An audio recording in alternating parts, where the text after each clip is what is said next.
नमस्कार प्यारे विद्यार्थियों, आपके अपने YouTube चैनल हिंदी पॉइंट में आपका स्वागत है। तो आज हम बात करेंगे सर्वनाम के बारे में। सर्वनाम क्या है? तो सबसे पहले हम देखेंगे सर्वनाम शब्द का अर्थ क्या है। यानी सर्वनाम शब्द जो है ये दो शब्दों के मिलने से बना है। सर्व धन चिन्ह प्लस में नाम। सर्व धन चिन्ह नाम। सर्व धन चिन्ह नाम यानी सर्व का अर्थ है सभी और नाम का अर्थ नाम है ही, और इनके बीच में हम क्या जोड़ देंगे? का जोड़ देंगे। यानी सभी का नाम। सभी का नाम क्या है? सर्वनाम है। सर्वनाम शब्द का अर्थ पूछे तो सभी का नाम। अब हम बात करेंगे सर्वनाम की परिभाषा की। परिभाषा जो है ये वैसे हम छोटी कक्षाओं के अंदर पढ़कर आए हैं कि जैसे संज्ञा के स्थान पर प्रयुक्त होने वाले शब्दों को सर्वनाम कहते हैं। तो बिल्कुल संज्ञा के स्थान पर काम आने वाले शब्दों को ही सर्वनाम कहते हैं, जबकि कई बार प्रश्न जो बनता है वो परिभाषा में से बनता है। जैसे दूसरी जो परिभाषा बनती है कि संज्ञा की पुनरुक्ति को रोकने के लिए जिन शब्दों का प्रयोग किया जाता है उन्हें कहते हैं क्या? सर्वनाम कहते हैं। अब जैसे दोनों परिभाषाओं की हम यदि बात करें, एक तो है संज्ञा के स्थान पर, संज्ञा के स्थान पर प्रयुक्त होने वाले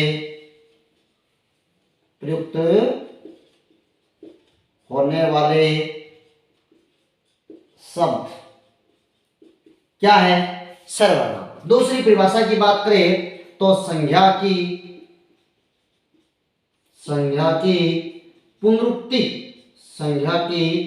पुनरुक्ति को रोकने के लिए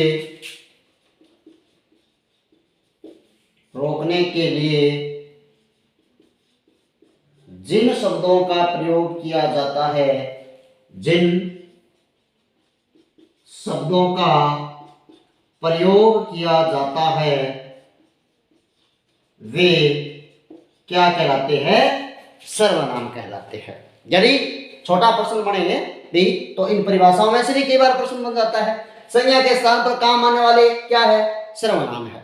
दूसरी जो परिभाषा है थोड़ी सी भी अटपटी सी है कि संज्ञा की पुनरुक्ति का अर्थ होता है बार बार आना, यानी उक्ति का पुनः आना, दोबारा आना। यानी संज्ञा शब्द का दोबारा आना, यदि संज्ञा शब्द जो है ये बार बार नए आए और बार बार नए, इसके लिए जिन शब्दों का प्रयोग किया जाता है वो क्या होते हैं? सर्वनाम होते हैं। जैसे उदाहरण से हम समझे, जैसे मोहन विद्यालय गया। मोहन विद्यालय गया, वह वहां जाकर पढ़ने लगा।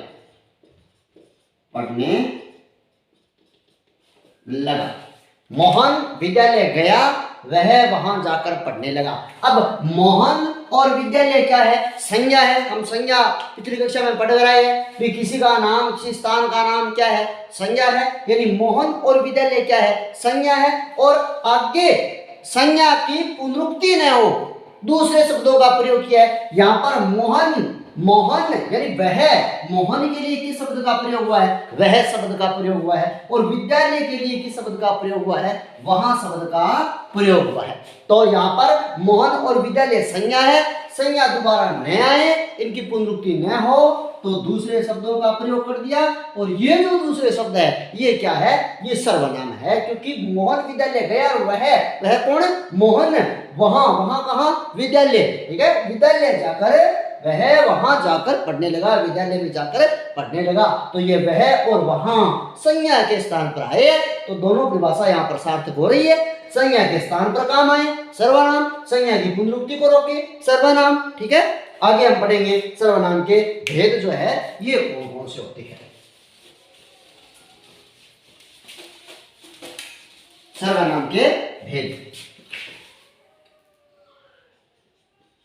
सर्वनाम के भेद जो है उनकी यदि हम संख्या की बात करें तो सर्वनाम छह प्रकार के होते हैं। कितने प्रकार के होते हैं? छह प्रकार के सर्वनाम होते हैं। छह प्रकार देखो कौन कौन से, एकदम आसानी से हमारे समझ में आ जाएंगे।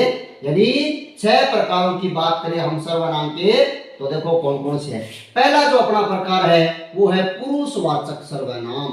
पुरुषवाचक सर्वनाम, पुरुषवाचक सर्वनाम। दूसरा जो अपना भेद है ये है पहला भेद है कौन सा? पुरुषवाचक। दूसरा जो है वो है निश्चयवाचक सर्वनाम। निश्चयवाचक सर्वनाम, निश्चयवाचक सर्वनाम, ये है दूसरा भेद। तीसरे की यदि हम बात करें, तीसरे भेद की, तो तीसरा है अपना अनिश्चयवाचक, अनिश्चयवाचक, अनिश्चयवाचक सर्वनाम, अनिश्चयवाचक सर्वनाम। चौथे भेद की यदि हम बात करें, तो चौथा भेद है अपना संबंधवाचक सर्वनाम। संबंधवाचक सर्वनाम, संबंधवाचक सर्वनाम। और पांचवें भेद की बात करें, तो पांचवा भेद है अपना प्रश्नवाचक सर्वनाम, प्रश्नवाचक सर्वनाम। और लास्ट जो है अपना छठा भेद, छठे भेद की यदि हम बात करें, तो वो है निजवाचक सर्वनाम, निजवाचक सर्वनाम। ये है सर्वनाम के कितने भेद है? छह भेद। सर्वनाम के छह भेद कौन कौन से हैं? पुरुषवाचक सर्वनाम, निश्चयवाचक सर्वनाम, अनिश्चयवाचक सर्वनाम, संबंधवाचक सर्वनाम, प्रश्नवाचक सर्वनाम, और लास्ट जो है वो कौन सा है? निजवाचक सर्वनाम। अब यदि हम इनकी पहचान या परिभाषा की बात करें, तो पहचान या परिभाषा सबकी एकदम सरल है। बस थोड़ा सा पुरुषवाचक जो सर्वनाम है इसकी पहचान नाम से थोड़ी विपरीत है, नाम से थोड़ी अलग है। जैसे यहाँ पर पुरुष शब्द आया है, लेकिन यहाँ पर पुरुष से संबंधित परिभाषा नहीं है, परिभाषा थोड़ी अलग है। कैसे है? पुरुषवाचक सर्वनाम क्या है कि वे सर्वनाम शब्द जो बोलने वाला कौन होता है? वक्ता होता है। वे सर्वनाम शब्द जो बोलने वाले और सुनने वाले कौन होते हैं? श्रोता होते हैं। सुनने वाले कौन होते हैं? श्रोता होते हैं। वे सर्वनाम शब्द जो बोलने वाले, सुनने वाले और जिसके बारे में बात की जाए, जिसके बारे में बात की जाए, वो क्या है? वो पुरुषवाचक सर्वनाम होते हैं। यानी पुरुषवाचक सर्वनाम कौन से है? ऐसे शब्द जो हमें वक्ता का बोध कराए, श्रोता का बोध कराए और जिसके बारे में अन्य पुरुष का बोध कराए। तो इस प्रकार भी जैसे हमने तीन नाम पढ़े हैं पुरुषवाचक में, वक्ता बात को कहने वाला, श्रोता बात को सुनने वाला और जिसके बारे में बात करे वो क्या होता है? अन्य होता है। तो इस आधार पर इसके तीन भेद भी है पुरुषवाचक के कितने भेद है? तीन भेद भी है। कौन कौन से? एक तो है उत्तम पुरुष, कौन सा? उत्तम पुरुष। दूसरा है मध्यम पुरुष, दूसरा कौन सा है? मध्यम पुरुष। उत्तम पुरुष, मध्यम पुरुष और तीसरा है अन्य पुरुष। यानी पुरुषवाचक के तीन भेद है, उत्तम पुरुष है, मध्यम पुरुष है और अन्य पुरुष है। अब यदि हम बात करें, उत्तम पुरुष कौन है? वक्ता है, बात को कहने वाला है। मध्यम पुरुष कौन है? श्रोता, बात को सुनने वाले हैं। और अन्य पुरुष कौन है? जिसके बारे में बात कर रहे हैं। शब्दों की बात करें तो उत्तम पुरुष के शब्द कौन से हैं? जैसे मैं, ठीक है, मुझे, मेरा, मेरी, मेरे, हम भी आता है इसमें। जैसे हम, ठीक है, हमारा, हमारी, हमारे, इस प्रकार लिंग और वचन से शब्द आगे और बनते जाएंगे। मध्यम की बात करें तो जो बात हमारी सुन रहा है उसके लिए हम क्या कहेंगे? या तो हम तुम कहेंगे उन्हें, या हम क्या कहेंगे? तुम कहेंगे, या हम क्या कह देंगे? उसे आप कहेंगे। ठीक है, भी तू कह दिया, तुम कह दिया, तुम्हारा कह दिया, तुम्हारे कह दिया, और आप कह दिया, आपके कह दिया, आपकी कह दिया। ये श्रोता के लिए शब्द आएंगे। और अन्य की बात करें, जिसके बारे में बात कर रहे हैं, तो हम अन्य के लिए क्या कहेंगे? वे कह देंगे। ठीक है, वे सब कह देंगे, वे सब, ठीक है, वह कह देंगे। इस प्रकार के शब्दों का प्रयोग हम अन्य पुरुष के अंदर करेंगे, ठीक है। तो इस प्रकार पुरुषवाचक के 3 भेद भी है। उत्तम पुरुष बात को कहने वाला होता है, मध्यम पुरुष बात को सुनने वाला होता है, और अन्य पुरुष जिसके बारे में बात करते हैं। अब हम बात करें निश्चयवाचक की, एकदम सरल है। निश्चयवाचक सर्वनाम क्या होता है? जो निश्चित व्यक्ति वस्तु का बोध कराए, हमें वाक्य के अंदर निश्चित व्यक्ति वस्तु का बोध कराए, तो वो क्या है? निश्चयवाचक सर्वनाम है। जैसे शब्दों की यदि हम बात करें तो इसे, उसे, यह और वह, ठीक है। इसे, उसे, यह, वह। अब यहां पर इसे और यह ये निकटवर्ती है, निकटवर्ती वस्तु के लिए, और उसे और वह ये क्या है? दूरवर्ती वस्तु के लिए इनका प्रयोग किया जाता है। अनिश्चित की बात करें तो निश्चित से विपरीत क्या है? अनिश्चित है। नाम के अनुरूप एकदम सरल है। जो निश्चित व्यक्ति वस्तु का बोध न कराए वो अनिश्चित है, निश्चित व्यक्ति वस्तु का बोध कराए वो निश्चय है। तो अनिश्चित में जैसे शब्दों की बात करें तो कोई आ गया, कोई आ गया, कुछ आ गया, ठीक है, कई आ गया, कोई आ गया, कुछ आ गया। इस प्रकार के शब्द में किसका बोध करा रहे? अनिश्चितता का बोध करा रहे। और जहां अनिश्चितता का बोध हो वहां अनिश्चयवाचक सर्वनाम माना जाता है। उसके बाद हम बात करें संबंधवाचक की, तो नाम के अनुरूप है। संबंध का अर्थ क्या है? संबंध बताना। तो वे सर्वनाम शब्द जो एक व्यक्ति वस्तु का संबंध दूसरे व्यक्ति वस्तु से बताए वो क्या है? संबंधवाचक सर्वनाम है। तो देखो इसके अंदर शब्दों की यदि हम बात करें तो थोड़े संयोजक शब्द आते हैं, जैसे जिसकी, उसकी, जिसकी, उसकी, जितना, जितना, उतना, जैसा, वैसा आदि सब। जैसे हम वाक्य की बात करें तो जिसकी लाठी उसकी भैंस, जितना गुड़ डालोगे उतना मीठा होगा, जैसा करोगे वैसा भरोगे। इस प्रकार के जो संयोजक शब्द हो और एक व्यक्ति वस्तु का संबंध दूसरे व्यक्ति वस्तु से बताए तो वहां पर संबंधवाचक सर्वनाम माना जाता है। अब हम बात करेंगे पर्सनवाचक सर्वनाम की।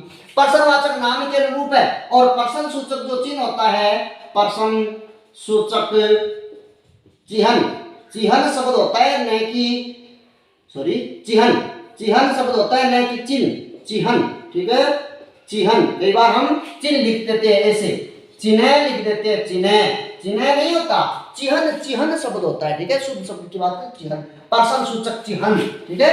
ये जो विराम चिन्हों में हम पीछे पढ़ कर आए छोटी कक्षाओं के अंदर, ये जो चिन्ह है ये क्या है? पर्सन सूचक चिन्ह, ठीक है।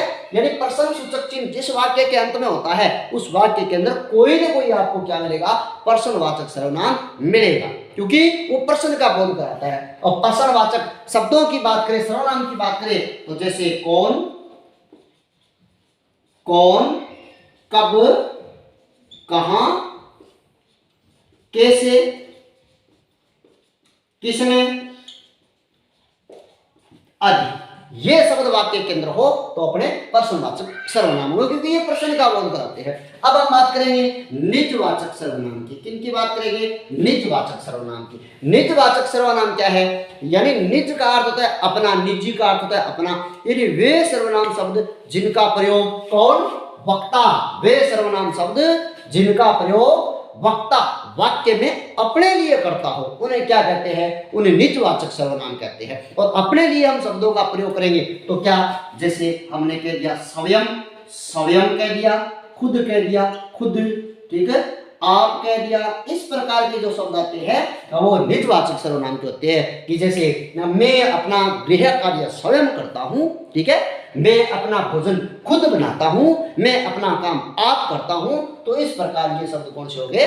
निजवाचक सर्वनाम हो गए। अब सर्वनाम की यदि हम बात करें तो सर्वनाम इन शब्दों को देखें तो छोटा सा है, और वैसे परिभाषा को देखिए, उदाहरणों को देखिए तो बहुत लंबा चौड़ा हो जाता है। लेकिन इतने चीज आपके समझ में है तो आपके पूरे सर्वनाम समझ में है। अब सर्वनाम के हमने कितने भेद पढ़े हैं? 6 भेद पढ़े, एकदम सरल है। कई बार सरल प्रश्न भी पूछ लेते हैं और ये भी दिमाग से बाहर हो जाता है। तो सर्वनाम जो है ये 6 प्रकार के होते हैं। पुरुषवाचक पहला जो सर्वनाम है, वैसे तो आप किसी भी क्रम से याद कर लो, चाहे यहाँ पर पहला हम पुरुषवाचक पढ़े, कोई जरूरी नहीं है, आपको जो अच्छा लगे उसको पढ़ सकते हो आप। लेकिन यहाँ पर यदि हम पहले पुरुषवाचक सर्वनाम की बात करें तो इसके 3 भेद होते हैं। कौन कौन से?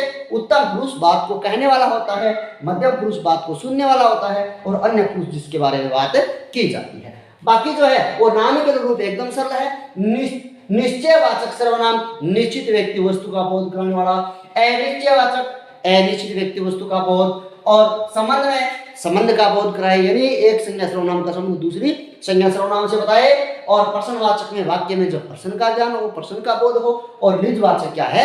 ऐसे सर्वनाम शब्द जिनका प्रयोग वक्ता अपने लिए करता हो, वो क्या होते हैं? निजवाचक सर्वनाम होते हैं। शब्दों की बात करें तो यहाँ पर पुरुषवाचक हमने क्या पढ़ा है? मैं, मुझे, मेरा, हम, हमारा, तुम, आप, वे सब, वह, ये सारे के सारे क्या है? पुरुषवाचक है।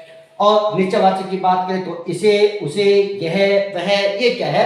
निश्चयवाचक है। अनिश्चय में कोई, कुछ, कई, इस प्रकार शब्द आते हैं। संबंधवाचक में जिसकी, उसकी, जितना, उतना, जैसा, वैसा, जो, वह आदि शब्द जो संयोजक शब्द होते हैं वो संबंधवाचक है। प्रश्न में क्या है? कौन, कब, कहाँ, कैसे, किसने, क्यों, ठीक है, ये सारे के सारे प्रश्न का बोध कराते हैं। और बीच में भी स्वयं, खुद, आप, इस प्रकार के जो शब्द होते हैं ये निजवाचक सर्वनाम के होते हैं। तो आपको हमारी कक्षा कैसी लगी कमेंट करके जरूर बताएं, और हमारा जो हिंदी पॉइंट 3487 जो चैनल है इसको आप ज़्यादा से ज़्यादा सब्सक्राइब करें। छोटे से प्लेटफॉर्म पर हमने ये जो चैनल शुरू किया है, इससे कि जो तैयारी करने वाले बच्चे हैं वो कुछ न कुछ इससे फ़ायदा ले सके। ठीक है, जय हिंद, जय भारत।